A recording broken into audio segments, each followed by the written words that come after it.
അള്ളാഹുവിൻ്റെ ഇഷ്ടക്കാരുടെ അടയാളം എന്ന് പറയുന്നത്. രണ്ടാമത്തെ കാര്യം, ചെയ്യുന്ന നന്മകൾ പരമാവധി പതിവാക്കാൻ നോക്കണം. ഒരു പ്രഭാഷണത്തിൻ്റെ ആവേശത്തിലോ അല്ലെങ്കിൽ ഏതെങ്കിലും ഒരു സദസ്സിൻ്റെ ആവേശത്തിലോ ആയിട്ട് എന്തെങ്കിലും ഏറ്റെടുത്ത് ചെയ്യുന്നതിന് പകരം ചെയ്യുന്നത് എത്ര കുറവാണെങ്കിലും സ്ഥിരം ചെയ്യാനുള്ള ശ്രമം നമ്മുടെ ഭാഗത്തുനിന്ന് ഉണ്ടാവണം.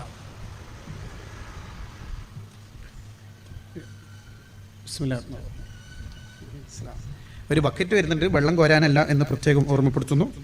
നിങ്ങൾ ധാരാളം സ്വതക്ക ചെയ്യണം. സ്വതക്ക ചെയ്താൽ ഈമാനോടെ മരിക്കും എന്ന ഹദീസിലുണ്ട്. അള്ളാഹു നമ്മുടെ ഒക്കെ മരണം ഈമാനോടാക്കി തെരുമാറാവട്ടെ.